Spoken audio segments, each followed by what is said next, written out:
Hello, in this video, you're going to learn the steps to buying a home and how you can avoid the mistakes that most other buyers often make.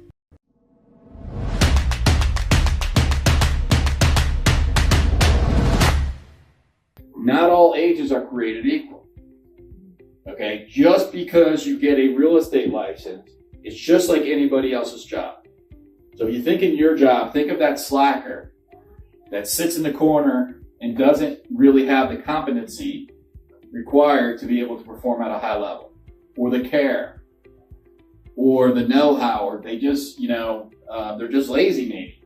Okay, and you just think about your own workplace.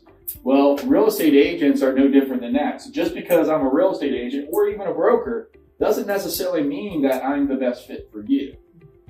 Okay, so what you really should do is, you go back into finding that real estate agent. You should really make certain that this is somebody that has a knowledge, this is somebody that has a desire to help, has an experience and expertise, and somebody who's really going to put my interests first and always, but also be able to guide me to be able to prevent the predictable problems of the future.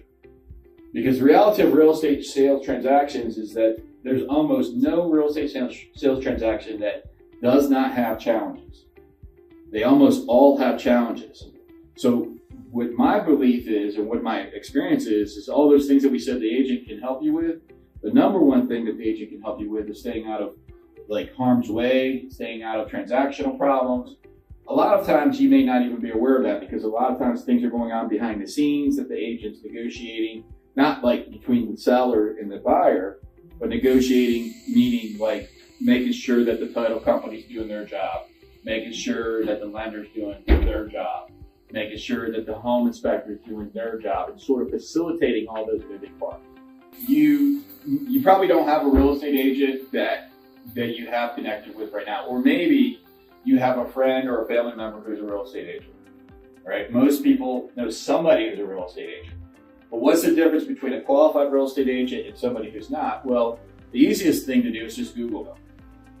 Right? Google me. Right? Dan Rochon, just Google me, see what you find. Okay? Google your real estate agent and find out what's available online for them. Then ask your real estate agent, I would recommend, hey, give me a few clients that you've helped with in the past.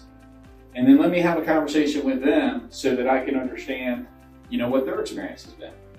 For me, ultimately, let's go into the hiring process right here. So you're going to hire the agent. Technically, you're hiring the broker, but what the agent should do at this point, in my strong opinion, is they should start asking you questions.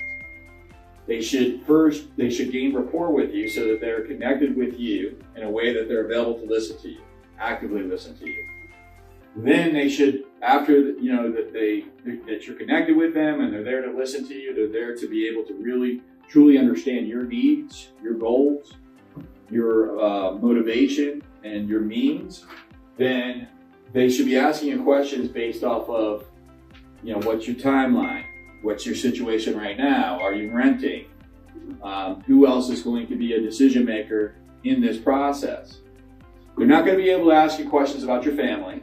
Okay, so you may want to offer that up to them, because families are protected class by the fair housing laws. Okay, so they can't say, for example, are you going to have kids? But if that's in the cards for you, you may want to offer that to them.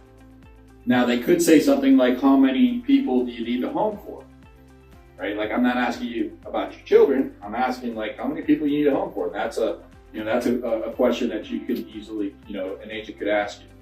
So during this interview process, you should be asking the agent, or you should be actually, instead of asking them, you should be more listening. Are they asking you? Does that make sense to you guys?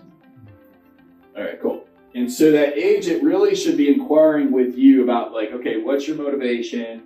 What's your timelines? What are you afraid of? Okay, mostly when somebody buys a home, there's oftentimes something else that's going on in your world that's sort of aligned with the reason why you're buying. So maybe you're buying because you're going to expand in your family. Or maybe you're buying because there's a marriage coming up, or maybe there's a divorce. Okay, or maybe you are getting a new job, a job relocation. Or maybe you're taking care of an aging parent and you need more room in your home. So typically there's going to be another reason why somebody needs to buy a home that's going to be stressful on you, the buyer. And so a good agent is going to recognize that.